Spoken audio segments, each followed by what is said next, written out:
Bismillahirrahmanirrahim. Assalamualaikum warahmatullahi wabarakatuh. Sahabat Superpedia yang dimuliakan Allah, semoga kita selalu dalam keadaan sehat walafiat. Ketika masa paceklik melanda penduduk, yang dimaksud dengan paceklik di sini adalah musim panas atau kemarau panjang tanpa hujan. Pada saat itu mereka akan mengeluarkan jasad Nabi Daniel alaihi wassalam yang telah mereka simpan, kemudian membawanya ke tanah lapang. Tidak lama kemudian hujan pun turun.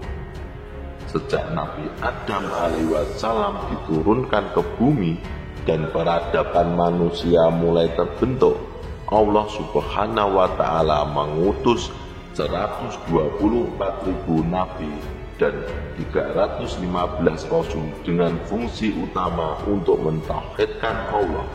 Dan jumlah tersebut mayoritas nabi berasal dari kaum Bani Israel.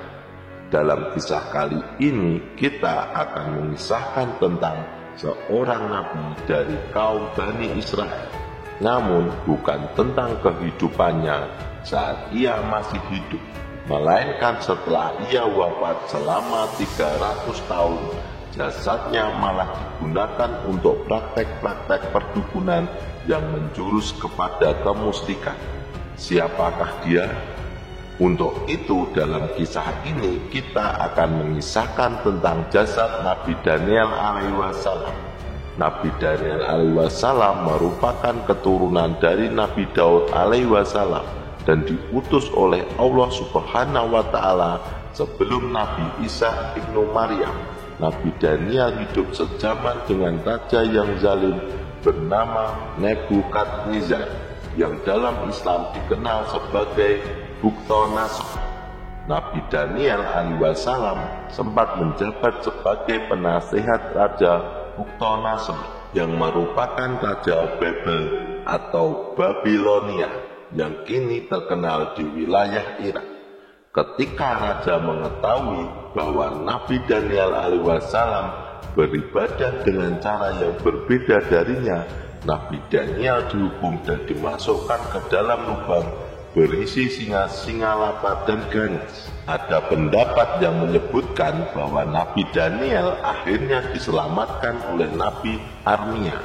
Itulah sedikit kisah tentang masa hidup Nabi Daniel alaihi wassalam, hingga akhirnya Allah subhanahu wa ta'ala takdirkan beliau wafat. 300 tahun kemudian, pada masa kekhalifahan Umar bin Khattab, terjadi perang untuk menaklukkan wilayah Tustan yang kini merupakan bagian dari negara Irak. Abu Musa al-Asy'ari yang memimpin jihad di wilayah tersebut menemukan jasad manusia yang disimpan oleh penduduk Tustan. Jasad ini yang telah meninggal selama 300 tahun tetapi utuh dan tidak termakan oleh tanah. Ternyata jasad tersebut adalah jasad Nabi Daniel yang telah meninggal sejak 300 tahun yang lalu. Perlu diketahui bahwa jasad Nabi dan Rasul memang memiliki keadaan khusus.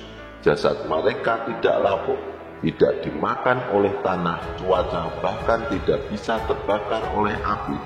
Di samping jasad Nabi Daniel alaihi wassalam ditemukan sebuah buku atau kitab. Kitab ini diserahkan kepada Umar bin Khattab yang kemudian mencari penerjemah untuk memahami maksud dan arti dari kitab tersebut. Ternyata kitab ini menceritakan tentang Nabi Muhammad SAW yang akan datang di akhir zaman, kisah para sahabat Nabi, serta ada juga cerita tentang surga dan neraka. Sahabat Superpedia yang dimuliakan Allah, mengapa jasad Nabi Daniel alaihi wassalam disimpan oleh penduduk Tustan? Ternyata ketika terjadi paceklik, yaitu musim kemarau panjang tanpa hujan, penduduk akan mengeluarkan jasad Nabi Daniel yang mereka simpan. Mereka membawanya ke tanah lapang dan seketika itu pula hujan akan turun. Seolah-olah jasad Nabi ini dijadikan semacam jimat. Penduduk sangat bergantung pada jasad Nabi Daniel alaihi wasallam. Setiap kali terjadi kemarau panjang, mereka akan mengeluarkan jasad Nabi untuk memanggil hujan agar pertanian sawah dan kebun mereka dapat menghasilkan makanan. Ini adalah sebuah fitnah besar. Mengapa lupa kepada Allah Subhanahu wa Ta'ala? Padahal Allah adalah Zat yang Maha Pengasih dan Maha Pemberi hujan. Ketika Abu Musa mengetahui hal ini, ia menulis surat kepada Umar bin Khattab dan menceritakan kisah tersebut. Pada saat itu Umar bin Khattab adalah khalifah atau pemimpin umat muslim. Sayyidina Umar kemudian mengarahkan agar di siang hari digali 13 lubang kuburan. Ia memerintahkan Abu Musa untuk memasukkan jasad Nabi Daniel ke salah satu lubang tersebut pada malam hari, tanpa ada yang mengetahui lubang mana yang memuat jasad Nabi Daniel. Setelah itu Umar menyuruh untuk meratakan ke-13 lubang kuburan tersebut. Tujuannya adalah agar tidak ada seorang pun yang mengetahui lokasi jenazah Nabi Daniel alaihi wasallam, sehingga kekhawatiran akan munculnya pengagungan yang bisa mengarah kepada kemusyrikan, yaitu peribadatan kepada selain Allah, bisa dihindari. Dengan demikian tidak ada lagi yang menjadikan jasad Nabi sebagai pemanggil hujan. Tujuan Sayyidina Umar adalah untuk menutupi celah yang dapat mengarah pada kemusyrikan.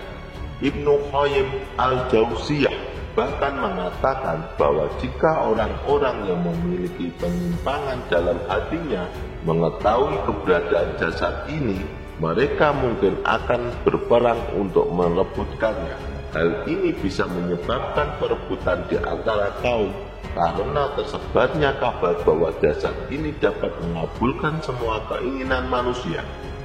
Untungnya Sayyidina Umar memahami hal ini. Wallahu a'lam bishawab. Itulah kisah tentang jasad Nabi Daniel alaihi wasallam. Semoga kisah ini bermanfaat. Mohon dimaafkan jika ada kekurangan. Yang benar datangnya dari Allah Subhanahu wa Ta'ala, sedangkan kesalahan datangnya dari saya pribadi sebagai manusia biasa. Sampai ketemu di video selanjutnya. Saya akhiri. Wassalamualaikum warahmatullahi wabarakatuh.